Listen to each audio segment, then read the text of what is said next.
সকালে ভোরে উঠে নামাজ পড়ে তারপর আপনাদের ভাইয়া চলে গিয়েছে, তারপর আমিও আপনাদের ভাইয়ার সাথে বাইরে গিয়েছিলাম। আপনাদের ভাইয়াকে কিছুটা রাস্তা আমি আগিয়ে দিয়ে আসছি। তারপরে আপনাদের ভাইয়ার কাজের সাইডের জন্য রওনা দিয়েছে। আর আমি অনেকটা রাস্তা হেঁটেছিলাম, বাসার সামনেই হেঁটেছিলাম, তার জন্য আর কোনো ক্যামেরা করিনি। আগে তো আমি মহল্লার রাস্তার ভিতরে যেতাম, মানে অনেকটাই দূরে, আমার বাসার থেকে অনেকটাই ভিতরের রাস্তায় আমি হাঁটতে যেতাম।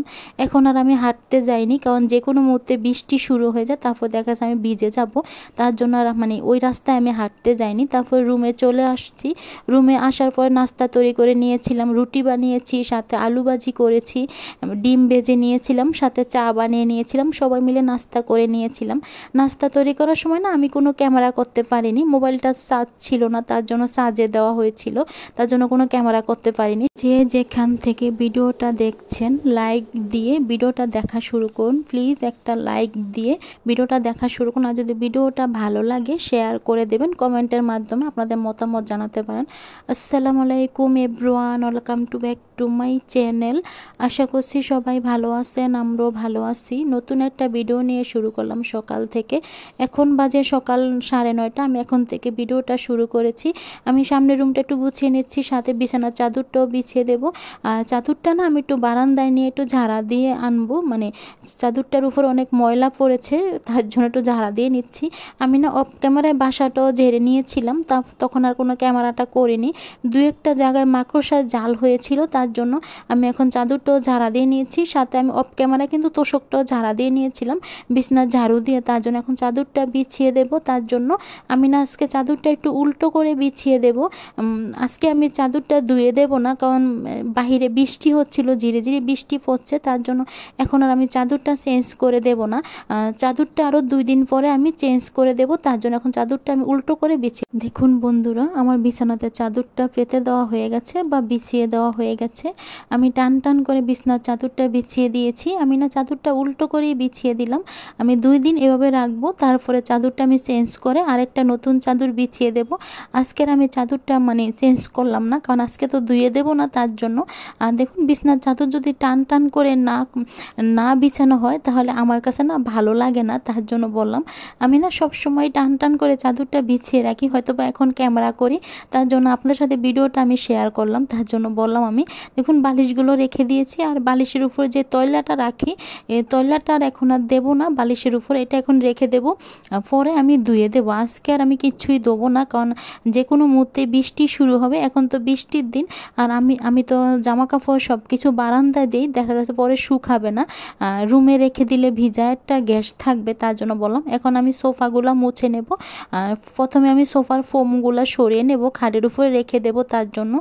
সোফাগুলো মুছতে হবে একটাই কারণে, মানে কালকে না জানলাটা খোলা ছিল, সোফার সাইডের যে থাই গ্লাসটা এটা খোলা ছিল, তখন বালু এসেছে, বাতাস ছেড়েছিল তখন সম্ভবত ছাদ ঝাড়ু দেওয়া হয়েছিল, মানে ছাদে পানি জমেছিল, সাথে বালুও ছিল, ওই বালুগুলো না এসেছিল বাতাসের কারণে। রুমে তো ফ্যান চলছিল, তখন ফ্যানের বাতাস আসতে পারে, তার জন্য আমি এখন সোফাগুলো মুছে নেব, তার জন্য বললাম আমি। আর সাথে সোফার ফোমগুলো আমি ঝাড়া দিয়ে নেব। এখন না আমি সোফার মানে কাভারগুলো ধুয়ে দেব না, পরে এগুলা ধুয়ে দেব। এখন আর মানে আজকে আর কোনো বৃষ্টি দিয়ে কোনো কাজ করব না, তার জন্য বললাম। দেখুন সোফার ফোমগুলো আমি খাটের উপরে রেখে দিচ্ছি। আর বেশিরভাগ না সোফাতে না বেশিরভাগই মানে বাহিরের বালুর চাইতে দেয়ালের চুনা, ছাদের চুনাগুলো বেশি থাকে। মানে যদি কাছ থেকে আমি ক্যামেরাটা করতে পারতাম তাহলে আপনাদেরকে দেখাতে পারতাম। ক্যামেরাটা আমি দূরে ফিটিং করেছি, তার জন্য আমি আপনাদেরকে দেখাতে পারলাম না। মানে অতিরিক্ত দেয়ালের চুনাগুলো পড়ে থাকে, মানে বেশি পড়ে, তার জন্য বললাম। আর সোফাগুলো যদি আমি সামনের দিকে টান দিয়ে ঝাড়ু দেওয়া হয় না, তাহলে বালুর চাইতে সম্ভবত বেশি দেয়ালের চুনাগুলোই মানে সব বাইর হবে। এখন তো আমি একা পারবো না সোফাগুলো সামনে টান দিয়ে ঝাড়ু দেওয়ার জন্য। আপনাদের ভাইয়া বৃহস্পতিবারে আসবে, আবার আপনাদের ভাইয়া আসলে তারপর আপনাদের ভাইয়া যদি সোফাগুলো আমাকে সামনের দিকে টান দিয়ে নেয়, মানে এনে দেয়, তাহলে আমি মানে সাইডে গিয়ে ঢুকে তারপর আমি ঝাড়ু দিয়ে আনতে পারবো। আমি তো এখন ভয়েস ওভারটা দিচ্ছি। ভয়েস ওভারে বিভিন্ন শব্দ থাকতে পারে, বাইরে বাইরের শব্দও আসতে পারে বাহির থেকে। প্লিজ আপনারা ক্ষমার দৃষ্টিতে দেখবেন। আমি তো আবারও বলে দিচ্ছি, মানে বাহিরের শব্দ আসতে পারে, গাড়ির শব্দ, বিভিন্ন আওয়াজ আসতে পারে, আপনারা ক্ষমার দৃষ্টিতে দেখবেন। আর কালকে যে ভিডিওটা ছেড়েছিলাম, আপনারা এতটা প্রশংসা করেছেন, এতটা ভালোবাসা দিয়েছেন, আপনাদেরকে অসংখ্য অসংখ্য ধন্যবাদ। বেশিরভাগই কমেন্টে আসতো যে আমার বাহিরের ভিউটা বা বাহিরের পরিবেশটা আপনাদের দেখতে অনেক ভালো লাগে। তার জন্য কালকে যে ভিডিওটা করেছিলাম, বাহিরে গিয়ে আমি বাহিরের পরিবেশটা একটু ভিডিও করে নিয়েছিলাম, সাথে আমি ছাদে গিয়েও ভিডিও করে নিয়েছিলাম। বেশিরভাগই কিন্তু আমি ভিডিওটা করি রান্নাঘর থেকেই।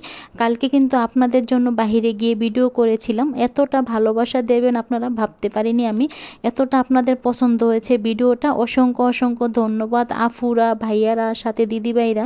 আপনারা অনেক সুন্দর করে আমাকে কমেন্টগুলো লিখেছেন। আপনার কমেন্টগুলো না আমাকে অনেকটাই উৎসাহিত করে, যখন পড়ি অনেকটাই ভালো লাগে। যদি মন খারাপ থাকে তখনও না মনটা ভালো হয়ে যায় আপনাদের কমেন্টগুলো পড়ার সাথে সাথে।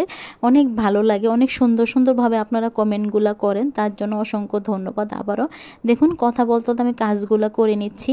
আমি সোফাটা ভালো করে মুছে নিয়েছি। আর সোফার ভিতরে না, মানে সরি, সোফার নকশাতে না বালুর সাথে কিন্তু বেশি ছাদের চুনা, দেয়ালের চুনাটাই ছিল। মানে আমাদের এই রুমগুলোতে না বেশি ছাদের চুনা, দেয়ালের চুনা পড়ে। কি করব, বাসা ভাড়া থাকি, নিজেদের রুম না তো যে নিজেরা কিছু করতে পারবো, আর তার জন্য কষ্ট করে করতে হয়। সব সময় তো আর ক্যামেরা করি না, যখন ক্যামেরা করি তখন হয়তো বা আপনাদের সাথে ভিডিওতে আমি শেয়ার করি। দেখুন বড় সোফাটা ভালো করে মুছে নিয়েছি, সাথে আমি শলার ঝাড়া দিয়েও নিয়েছিলাম। এখন আর কোনো বালু বা দেয়ালের চুনা বা ছাদের চুনা নেই। একজন্য সোফাটাও ভালো করে মুছে নিচ্ছি। আর একজন্য সোফার সাইডে না আমি একটু ঢুকে গিয়ে তারপর পরিষ্কারটা করে নিয়েছিলাম, হয়তো বা ক্যামেরাটা দেখা যাচ্ছে না।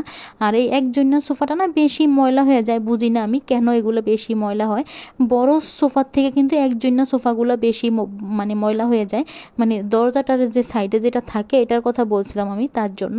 দেখুন এখন আমি সোফাগুলো ভালো করে মুছে নিয়েছি। তারপর আমি খাটের মানে ইয়াগুলো মুছে নেব, পাখাগুলা প্রথম তো মুছে নিয়েছিলাম, এখন আবার আমি সাইডেরটা মুছে নেব, সাথে আমি টিভির টলিটাও মুছে নেব, সাথে আমি একজন্য সোফাটাও মুছে নেব। তারপর আমি ফোমগুলো রেখে দেব। আজকে না আমার না কোনো রান্নাবাড়া করা লাগবে না। কালকে যে রান্না করেছিলাম, কালকের মানে মুরগির মাংসটা থেকে গিয়েছিল।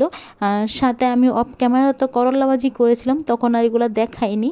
মানে যেদিন রান্নাটা করেছিলাম ওগুলো সব থেকে গিয়েছিল, এগুলো আমি নর্মাল থেকে নামিয়ে তারপর আমরা গরম করে খেয়ে নেব। তারপরে বিকালবেলা রান্নাটা করব। এখন আর আমাদের রান্না করা লাগবে না, তার জন্য বললাম। দেখুন সব কিছু ভালো করে মুছে নিয়েছি, এখন ফোমগুলো আমি বিছিয়ে দেব। দেখুন কতটা পরিপাটি করে রুমটা গুছিয়ে নিয়েছি। সামনের রুমের চাদরটাও টান টান করে বিছিয়ে দিয়েছি, সাথে সোফাগুলো সুন্দর করে মুছে তারপরে সব কিছু বিছিয়ে দিয়েছি। আর আমি এখন ডাইনিং রুমে চলে আসলাম। ডাইনিং রুমটা একটু অন্ধকার দেখাচ্ছে, কারেন্ট নেই, তার জন্য একটু অন্ধকার দেখাচ্ছে। আমি নর্মাল থেকে তরকারিটা নামিয়ে নেব। প্রথম না মনে ছিল না, তার জন্য এখন তরকারিটা নামিয়ে নিচ্ছি। আজকের ভিডিওটা এই পর্যন্তই। আজকের ভিডিওটা আর বেশি বড় করব না। আবার নতুন একটা ভিডিওর সাথে দেখা হবে। ভালো থাকবেন সবাই, সুস্থ থাকবেন সবাই। আল্লাহ হাফেজ।